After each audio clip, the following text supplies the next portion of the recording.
자본주의 맹활론과 식민지 근대화론 모두 근대화를 지향하는 단선적인 역사 의식으로 보고 근대 지향에서 벗어나고자 하는 주장도 있다. 바로 식민지 근대성론이다.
인간만의 주요한 특질로는 생각하는 지적 이성적 존재, 언어와 도구의 사용, 그리고 자아 존재, 문화적 존재로서의 인간을 듭니다.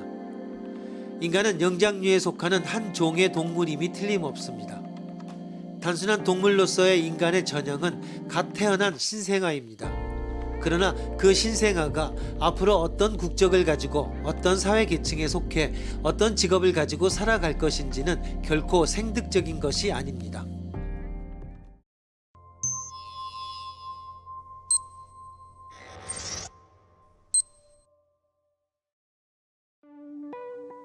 고통의 경우에도 심각한 상태에서는 비명을 지르며 몸이 뒤틀리거나 이를 가는 행동이 나타난다. 그러나 인류의 조상들은 순환기나 호흡기관 또는 눈 주위의 근육이 현재의 구조처럼 발달된 형태가 아니었기 때문에 비명을 지르는 등의 표현은 나타내지 않았을 것이다. 또한 밝은 빛 때문에 눈을 뜰 수 없을 때도 인상이 찡그려지게 되는데, 이러한 찡그림은 인류가 직립보행을 하기 시작한 이후에 습관화된 행동이다. 원숭이의 경우에는 밝은 빛에 노출되어도 얼굴을 찡그리지 않는다. 인류의 조상들은 화가 났을 때 이빨을 드러내는 행동을 마치 정신질 환자들이 그러는 것처럼 지금보다는 훨씬 더 자주 나타냈을 것이다. 동물의 경우에는 개체의 행복을 목적으로 하지 않는 활동은 생활을 파멸로 이끌어간다. 그러나 인간은 정반대다. 개인의 행복을 유일한 목적으로 하는 활동은 인간 생활을 결국 파멸시킬 것이다. 지적 의식이 없는 동물에게 개체의 행복과 종족의 보존이 생활의 최고의 목적이지만, 사람에게는 개체성이란 다만 참 행복으로 오르는 계단일 따름이다. 개체성의 인식은 인생 그 자체가 아니다. 그러나 여기서부터 최고의 행복을 향하여 나아가는 노력의 생활이 시작된다. 다윈과 톨스토이는 인간과 동물을 어떻게 보고 있는가?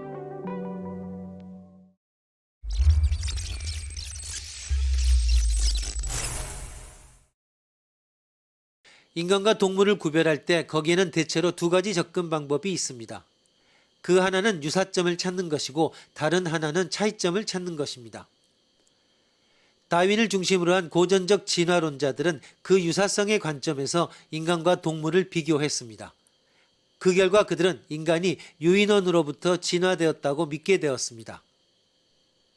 다윈의 인간과 동물의 감정 표현에 대하여는 동물의 몸짓과 표정, 그리고 인간과 동물의 감정 표현이 어떻게 서로 같고 다른지를 진화론적 시각에서 연구한 책입니다. 다윈은 고통, 슬픔, 노여움, 실망 등과 같은 감정이 인간의 몸짓과 표정으로 어떻게 나타나는지를 설명하면서 유인원 원숭이 등의 동물들이 보여주는 감정 표현들과 비교하고 있습니다. 그에 따르면 인간의 감정 표현 중에서 다른 동물들의 그것에서 바로 유리한 것도 있고 다른 동물의 그것에 새로운 변화가 추가되어 나타나는 경우도 있습니다. 즉 감정 표현의 경우에도 연속적인 것과 불연속적인 것이 있다는 주장입니다. 다윈의 진화론은 바로 그 유사함과 차이가 어떻게 전달되는지에 대한 경험 지식입니다. 인간의 감정 표현도 다른 동물들에게서 물려받은 것이라면 인간의 다른 특성들도 마찬가지일 것입니다.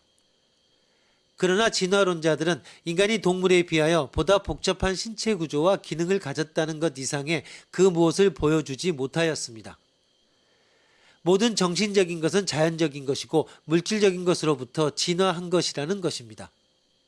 그러나 여기에서 한 발 더 나아간 포르트만이나 갤레는 인간과 동물의 차이를 인간은 다른 동물에 비해 비교적 미완성의 존재로 태어나며 신체 조건이 비전문화되어 있다는 점을 들었습니다.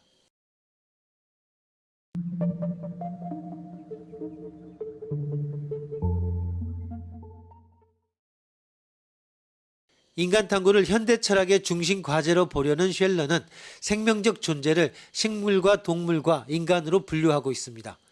식물적 존재는 절대 망화적으로 환경에 몰입하며 동물은 환경에 직면하면서 망화적으로 동작합니다.